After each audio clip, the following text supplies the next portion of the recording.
Hey guys, welcome back to the channel. Today we are going to be learning about nationalism. So without further ado, let's dive right in.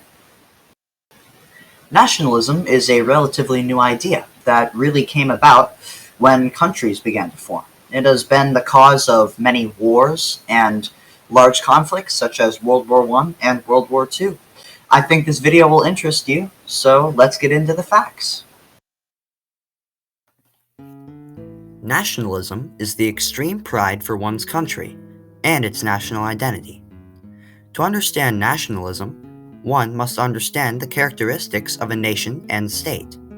A nation is a self-identified cultural group that regards itself as distinctive in some fundamental way.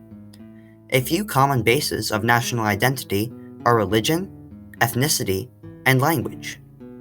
Typically, members of a certain nation have a common history that binds them together. On the other hand, a state is a territorial-based political unit. Nationalism is when a state fuses its identity with a nation, creating a nation-state. Nationalism really began at the Treaty of Westphalia in 1648. This treaty ended the 30 Years' War and allowed countries to rebuild, reform, and re-establish their national identities. Due to industrialization and capitalism, there was a new need for a strong centralized government. The French Revolution in 1792 and the American Revolution in 1776 created unified countries, furthering this sense of national identity. A common theme among these countries was that they allowed people to vote, which gave people a sense of national pride through participation in their government.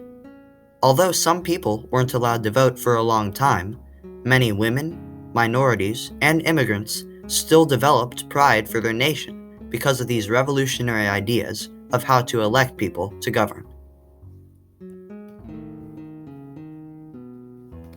A large part of nationalism is the indoctrination of the young.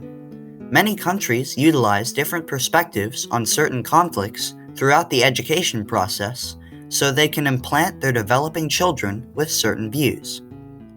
An excellent primary example from Great Britain is ABCs for Young Patriots, in which it is stated, C is for colonies.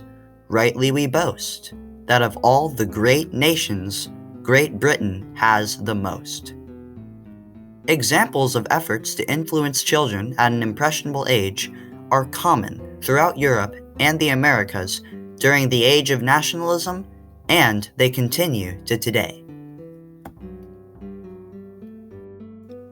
Another important part of nationalism is identifying a common enemy, or simply what your nation is not.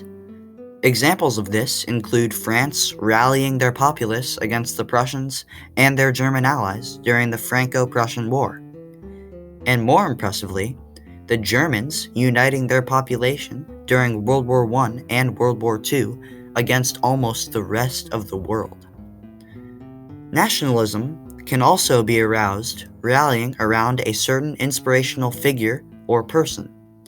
Sadly, one of the best examples of this is Hitler.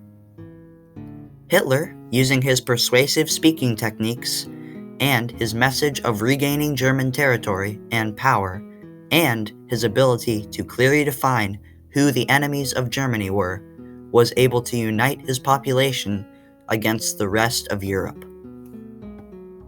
Nationalism doesn't always unite people under a joint banner. Sometimes it can tear a country apart.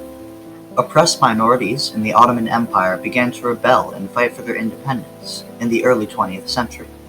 Greeks, Bulgarians, Jews, Serbs, Kurds, Romanians, among others began to fight for their independence, weakening the empire rather than uniting it under its banner. Now, it must be said that all states are multinational. For example, the United States has all types of ethnicities, religions, and languages. Today, nationality is a big component of identity. When you go to a new place, the first thing people may ask you is where you are from. But nationalism is not all great. Nationalist statements are more emotional, and therefore less likely to rational compromise.